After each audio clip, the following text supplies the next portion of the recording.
Today we will talk about new beginnings. Talk about the activeness of light and how when light enters, darkness cannot sustain. In today's text, it comes from the Gospel of Matthew, chapter 4, verses 12 through 17. Now Jesus heard that John had been arrested. He withdrew to Galilee. He left Nazareth and made his home in Capernaum by the sea, in the territory of Zebulun and Naphtali, so that what had been spoken through the prophet Isaiah might be fulfilled. Land of Zebulun, land of Naphtali, on the road by the sea across the Jordan, Galilee of the Gentiles. The people who sat in darkness have seen a great light. And for those who sat in the region and shadow of death, light has dawned. From that time, Jesus began to proclaim, "Repent, for the kingdom of heaven has come near." The word of the Lord. The light has come in. Therefore, darkness must flee. Here we are looking at the very beginnings of the ministry of Jesus.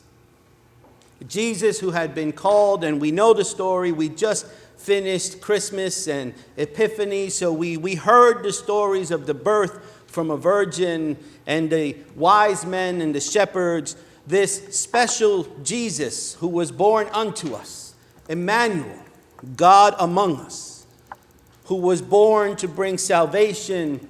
Here is the very beginning of what was to come. This, the Gospel of Matthew, was written to the church that was still very much of Jewish tradition. This, the Gospel of Matthew, tends to try to prove and to fulfill all of the prophecies from the Old Testament. That's why so often when you read the Gospel of Matthew, you'll hear things like, "This happened to fulfill this." So we see here Jesus moved into Capernaum, into the territory of Zebulun and Naphtali. And it was done as it was spoken through the prophet Isaiah, so that it might be fulfilled. Then they quote, "Land of Zebulun, land of Naphtali, on the road by the sea across the Jordan, Galilee of the Gentiles. The people who sat in darkness, a great light has come." The Gospel of Matthew is very often considered the gospel to the Jewish church, because it is proving again and again that what Jesus came to do, that what Jesus came and said wasn't from right field, wasn't just because he felt he was a cool guy, but because it was time to fulfill what God had promised. The Gospel of Matthew helps affirm that. He didn't leave Nazareth just because. He left it to fulfill the prophecy from Isaiah. And in the text right before our story today, we'll see, if you go to the beginning of chapter 4, you'll see that Jesus was tempted. And in his temptation, even though he was weak, even though he was hungry, even though he could have given up, he stayed strong, and God provided for him. He made it through the temptations. He made it through his beginnings, so that now the light that was said to come was about to start lighting the way. This is the very beginning. And for us today, as we prepare for our church meeting, as we prepare for this new year, as we prepare for where we're looking towards, as we look towards the future and what's to come, as we look at all the possibilities, and as we recognize the hopes that we have, it is just the beginning for us all. For God is calling us in this day, at this time, to begin anew. Because all that we have done, all that we have said, all the journey that we've done thus far has led us to this moment. And now the new journey is about to begin. I don't know if that brings hope, or if that brings fear, or if that brings a sigh of relief, or maybe a sigh of anxiety. Because we all try to find comfort in our situation wherever we may be. That's why so often we tend to stay in things that we probably shouldn't for very long, because we grow comfortable in it. Here we see that Jesus was in his 30th year of life. So it wasn't like he was born and all these things happened and he started right away. But instead, after the Epiphany, after the Christmas celebration, after all that happened, Jesus lived a fairly normal life. He was a carpenter, he worked, he had his property. He was a normal person for all intents and purposes.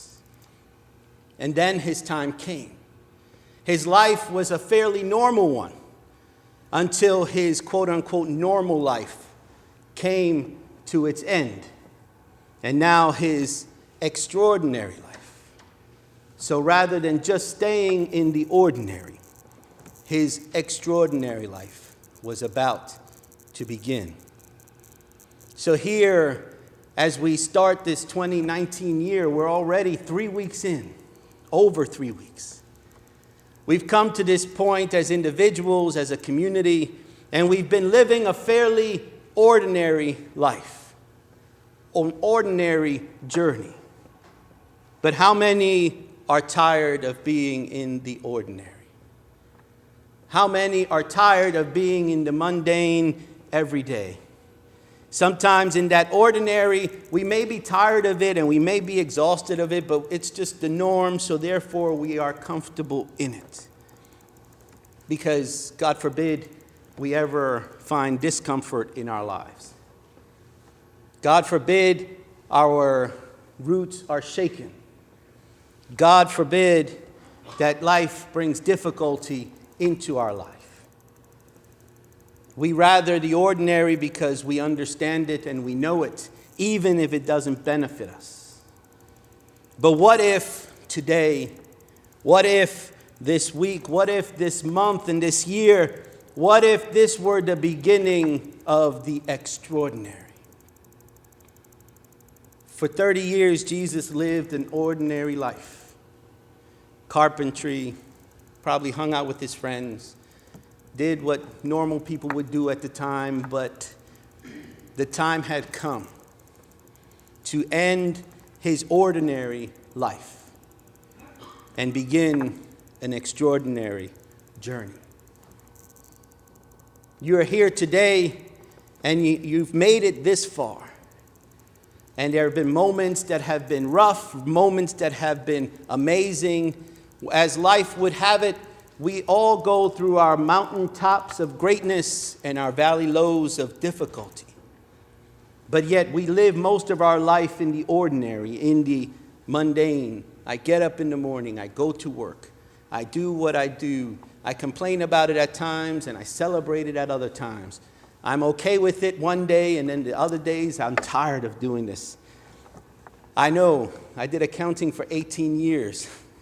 It gets difficult, doesn't it? The everyday numbers. One day you'll be okay with it, and then the next day is, God help me, why did I do this? The ordinary.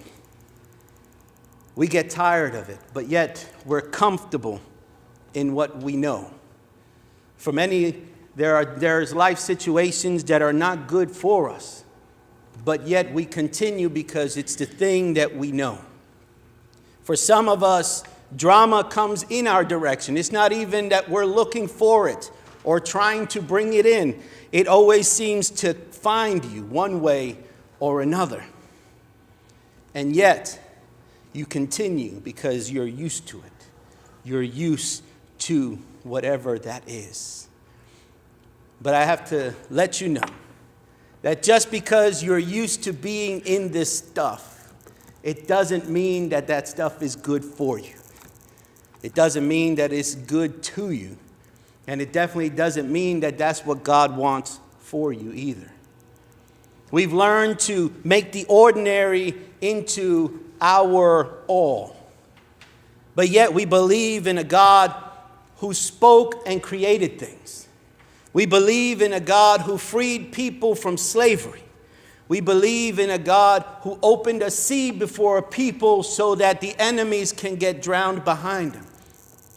We believe in a God who promised to come into this world and become one of us so that God can understand how we live, how to make the ordinary into extraordinary. We believe that God loved us so much that God gave up God's own life for us. And yet, here we are, willing to accept the ordinary, willing to accept whatever may come, because what else am I going to do? Are we willing to look beyond that? Are we willing to take a risk and take a step beyond that? Our text today talks about the light coming into this world. The light that we know that in our world today is needed more than it's ever been needed. We're surrounded by darkness. We're surrounded by trouble. We're surrounded by sin. We're surrounded by things that are happening around us that we cannot control. And God is telling us, God is giving us the light to be able to shine in this darkness. And what are we doing with that? Are we just saying, you know what? I'm okay. Don't worry about it. I'll just keep living in my shadow and darkness over here. Is that what we're saying? God is offering us to live and to be extraordinary people, to live an extraordinary life. It doesn't mean that you're going to be an astronaut and fly to the moon, but maybe you'll be able to change the life of one person, who in turn is able to change the life of another and able to bring new life where life was about to be extinguished. Extraordinary doesn't mean that you're going to change the world with something that you discover or do. But instead, extraordinary may mean that you pull one person out of darkness and bring them into God's light. Can you do that where you are today? Can you bring light to a situation of darkness where you live today? How you live today? If the answer is that you cannot, then today is the day that you allow that light to come and shine within you. That you allow this light to come and shine around you. That you embrace this light to show you all the stuff that's around you that needs to be taken away. Because where the light comes in, it's going to reveal not only what others are going through, but it's going to reveal the very stuff that you are sitting in and standing in. And I think we rather stay in the dark because we don't want to see the stuff that's around us. We'd rather be ignorant to it. But yet, when we think about in a court of law, ignorance is not a good defense. Just because you didn't know something was wrong doesn't mean that it's okay to do it.